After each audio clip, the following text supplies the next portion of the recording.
Hello, welcome to this lesson on categorizing matter. One of the ways that humans have of making sense of the world around them is to put things into categories. It's a way that we organize our information. So if we're faced with, what seem like thousands of different types of living organisms, we want to put them into categories. What's a plant? What's an animal?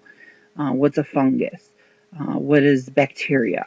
And we look at the ways that the things within that category are similar and the ways that things in the categories are different. And we try to hone in on what makes that thing essentially that thing. So, it's like these other things in this way, but it's unlike these other things in this other way. This is what characteristics this thing has to have in order to be called this.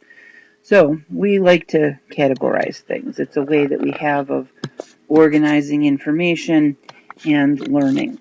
We do this when we name new species, and chemists did this early on in order to think about what different types of matter there are. So let's step back for a minute and talk about the universe in general. The universe is all that we can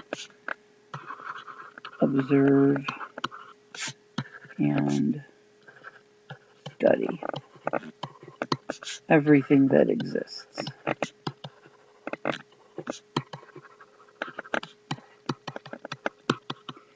Now, for a long time, we assumed that everything that existed could be put into two distinctly different categories. Just two. Matter. Those things that have mass and take up space.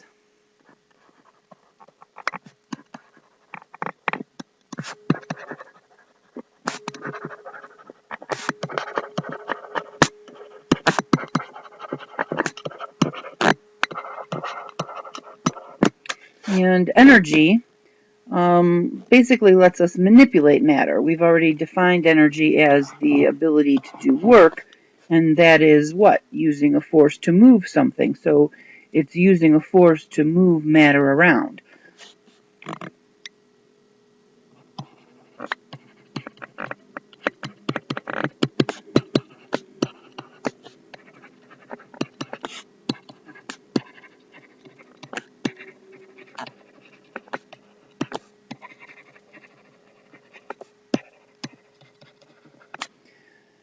Now, that was fine for a while, but that doesn't really work when you start to talk about nuclear processes. So after we determined that you could actually exchange matter for energy, let's say in a particle accelerator or in the types of nuclear reactions that happen inside the sun, the energy is equal to the mass of the matter times the speed of light squared, right? So you can make a conversion from energy to matter. You can also make a conversion from matter to energy. And so maybe they're not really two distinctly different things. Maybe they're just one thing. And so we could go backwards and say, all right, well, there's not matter and energy, there's just energy. And there's energy that is bound somehow up into what we can touch and feel and move around. And we'll call that stuff matter. And then there are these other forms of energy like heat and light that let us manipulate and change matter.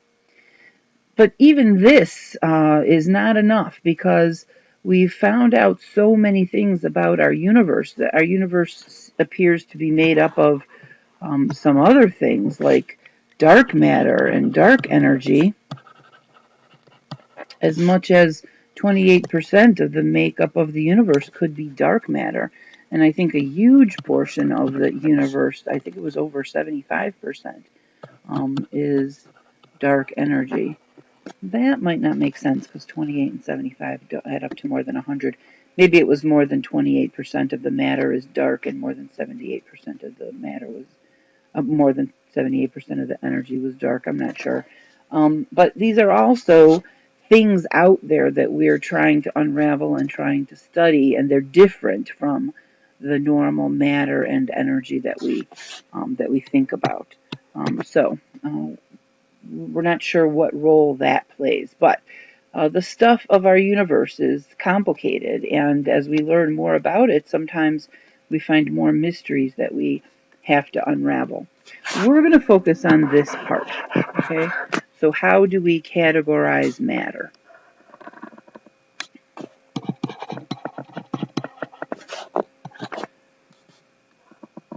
So matter is either made up of one thing or it's made up of multiple things. Sometimes you'll see the word pure in front of the word substance. That's actually not necessary. By definition, a substance is a single thing, and so it must be pure. But it's okay if you put that word there. Pure substances is redundant, but it's meaningful. It tells us that we're really, really only talking about one thing. And those pure substances can either be elemental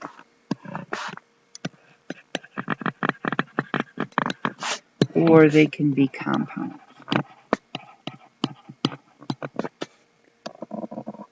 And the elements are those substances that are made up of only one type of atom. And we can have a list of elements by looking at the periodic table.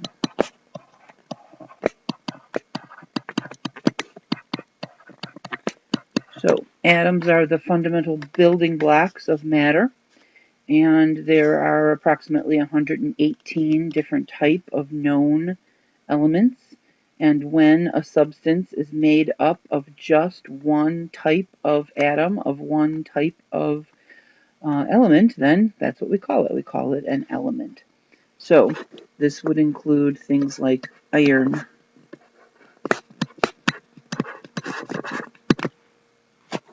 or oxygen.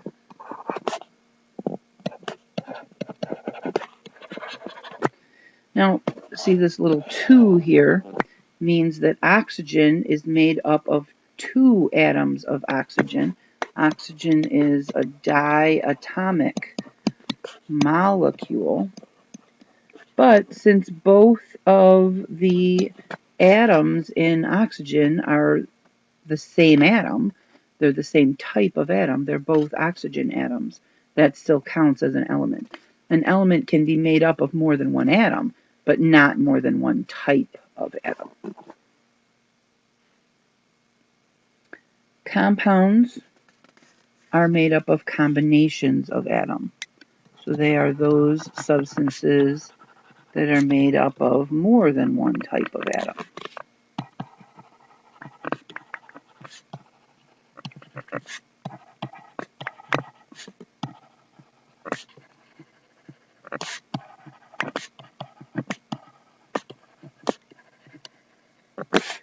So that would include things like carbon dioxide,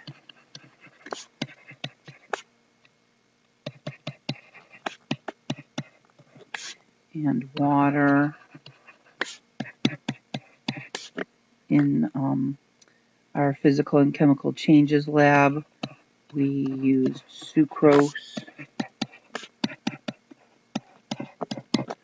So sometimes substances, compounds, are made up of just a couple of different types of atoms, one carbon, a couple of oxygens, one oxygen, a couple of hydrogens, but they can be made up of more than 2 carbon, hydrogen, oxygen, and more than just one or two, C12, H22, O11. Sucrose is kind of a medium-sized molecule. If I combine several different types of atoms into one mix, but they're not bonded together with an intramolecular bond the way compounds are, then I have a mixture. And mixtures can either be mixed on an atomic level, on a particle level, or not. And so mixtures can either be homogeneous or heterogeneous.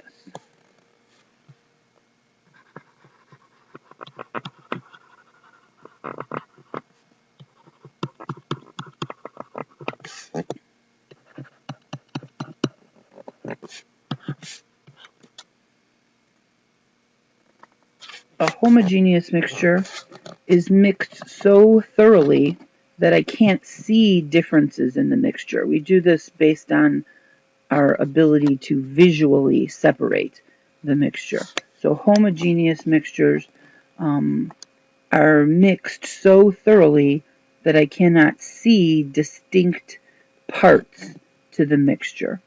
And heterogeneous mixtures can have visibly different portions.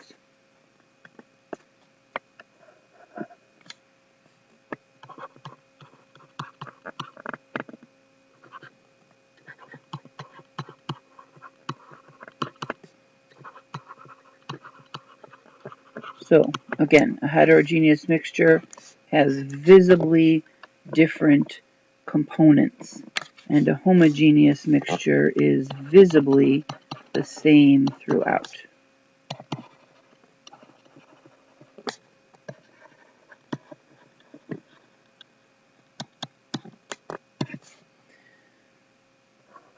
You should probably know some examples of these different types of mixtures as well.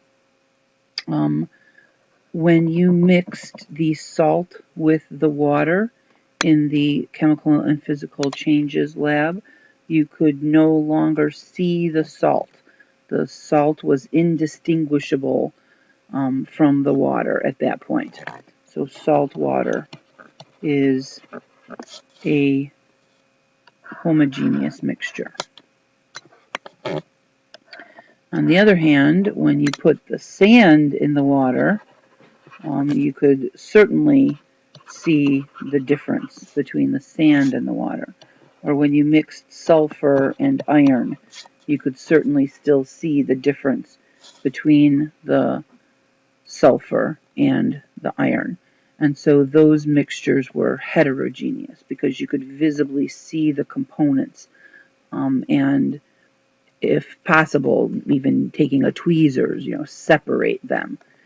But a homogeneous mixture is mixed so well that you can't do that separation because you can know the bits and pieces are mixed on a molecular level, and so you can no longer visibly see the different components, and so you can't separate them that way. Not that they can't be separated, just that you can't separate them using visual means. Homogeneous mixtures are sometimes called solutions, and we typically think of a solution as a solid dissolved in some kind of liquid solvent, but that's not actually the definition of a solution, although that's a very common type of solution. Solution is just another word for homogeneous mixture. So the salt water solution was a solid dissolved in a liquid solvent, and that was what we typically think of as a solution.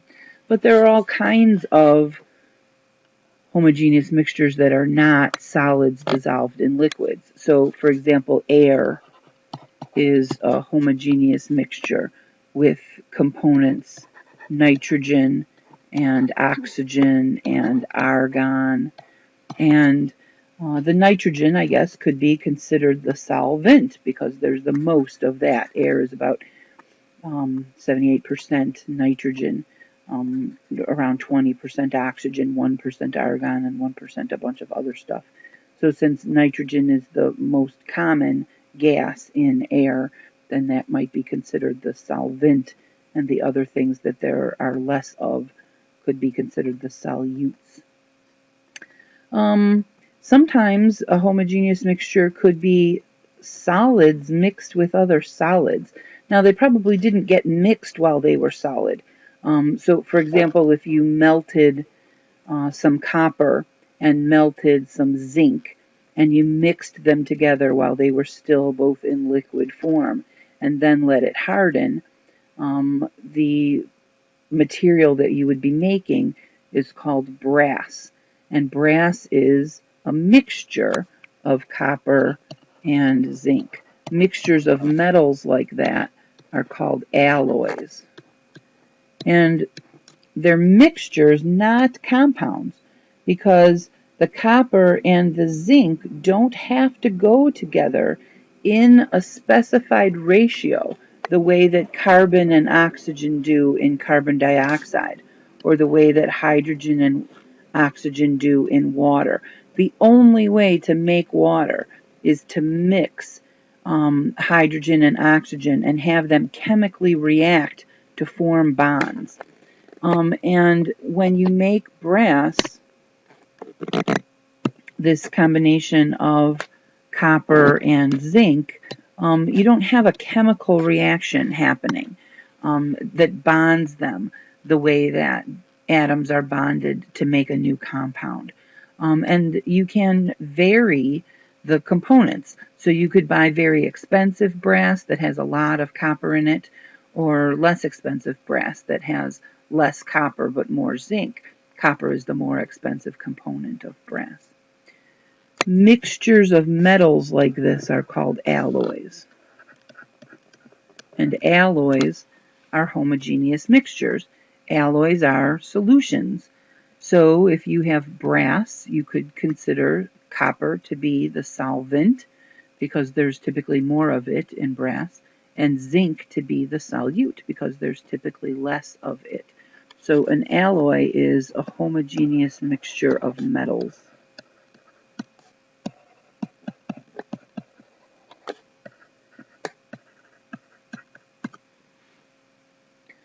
Okay, for a heterogeneous mixture, you just have to be able to see the components. They're not mixed in such a way that the components have sort of become invisible in the way that they're mixed on such a tiny, tiny scale.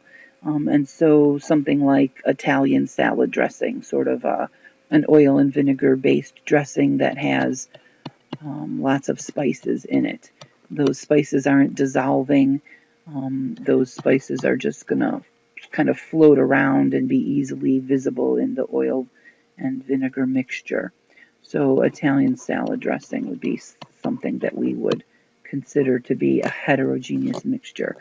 If you had the time and the inclination, you could separate out the components because they're visibly different.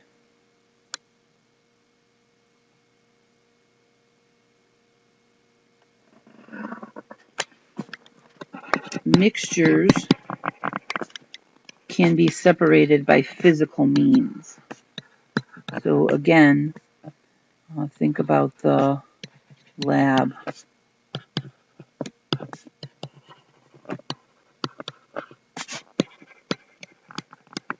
How did you separate the sand from the salt water?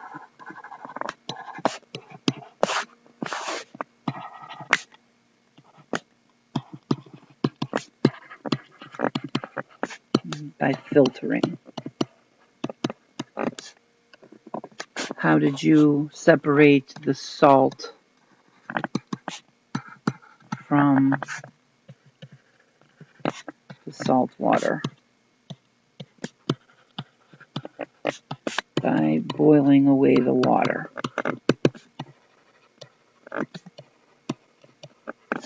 And so these are physical changes. Mixing is a physical change, and separation is a physical change. So we're using physical changes to undo the mixing, to separate out the components. Compounds can only be separated into their elemental components through chemical means.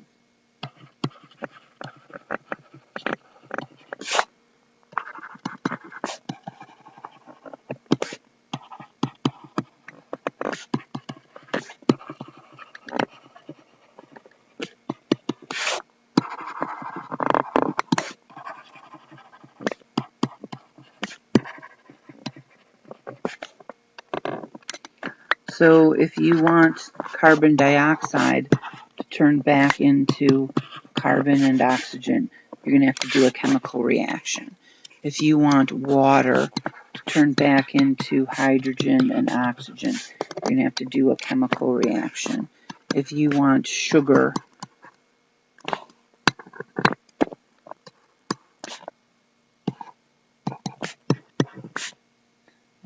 to become its elemental components, you're going to have to perform a chemical reaction.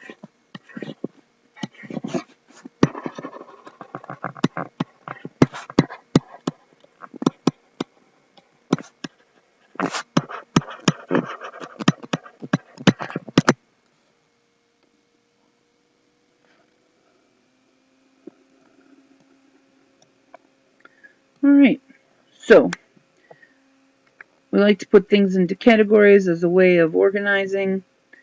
Originally, we thought that the universe could be categorized into things that were made up of matter and also energy, which gave us the ability to manipulate that matter. It turns out that it's a lot more complicated than that. But we can look at our categories for matter, and that's relatively straightforward and simple. Matter can be categorized as those things that are pure. Those are called substances. They're made up of only one type of thing. And those things that are mixtures. Mixtures can either be homogeneous, which means they're mixed so well that we cannot visibly separate the components, or we can visibly distinguish the components of the mixture, in which case it's called heterogeneous. Elements are substances that are made up of only one type of atom. That doesn't necessarily mean there's only one atom. It just means that there's only one type.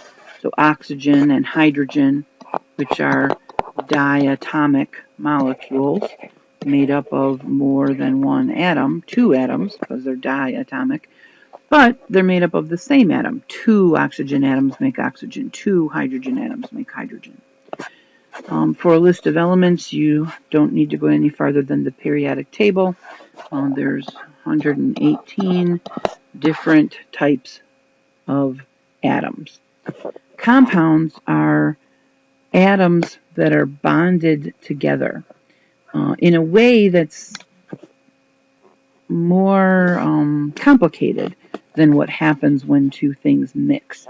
So is there some bonding that happens when you put salt into water? Yes, otherwise the salt wouldn't dissolve. It would just sit on the bottom if it didn't want to bond somehow with the water.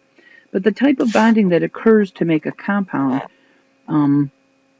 is a stronger form of bonding, and it requires that the compounds, that the elements combine in very specific ratios. So when carbon combines with oxygen, it typically does so with one carbon and two oxygens. When water combines with oxygen, or when hydrogen combines with oxygen, it typically does so with two hydrogens and one oxygen, and so on. So there's a specific ratio that's required to make a compound. So that's how we'll end this. What's the difference between a compound and a mixture?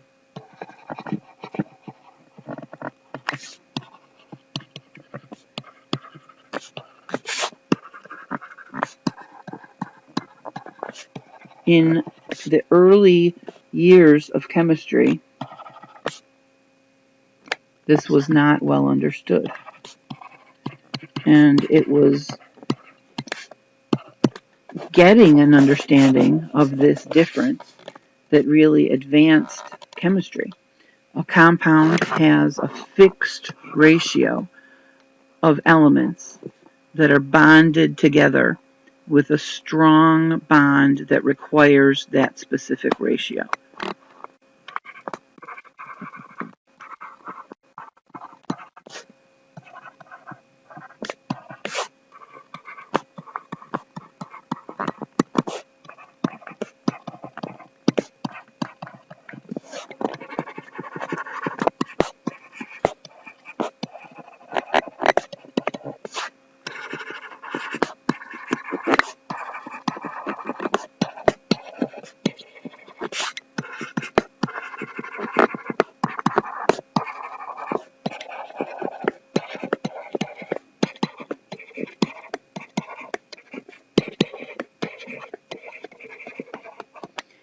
And a mixture does not have to have a specific ratio. The ratio of the components of a mixture can vary. And that's really what distinguishes a compound and a mixture. So if I had a balloon, and inside the balloon there was oxygen and hydrogen gas, that would be a dangerous mixture. That would not be water. Even if there were twice as many hydrogens as oxygens,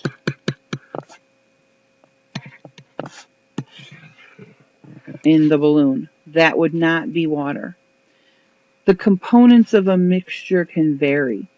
So here I have 1, 2, 3, 4 hydrogens.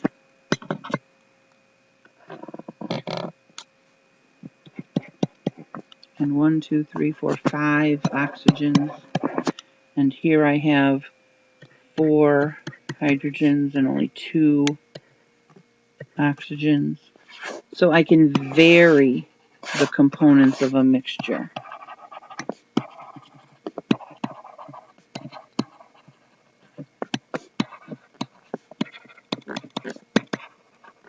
Also, the hydrogen is not bonded to the oxygen. Right? So that's not a compound.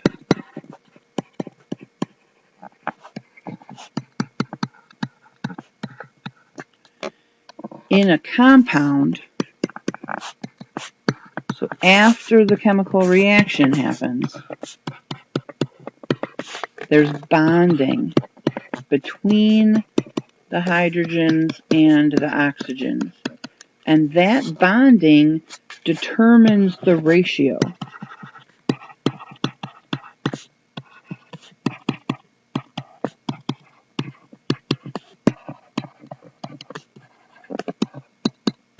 The ratio of hydrogens to oxygens must be 2 to 1.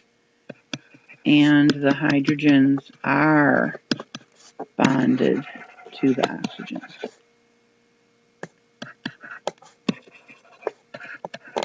And that makes that a compound.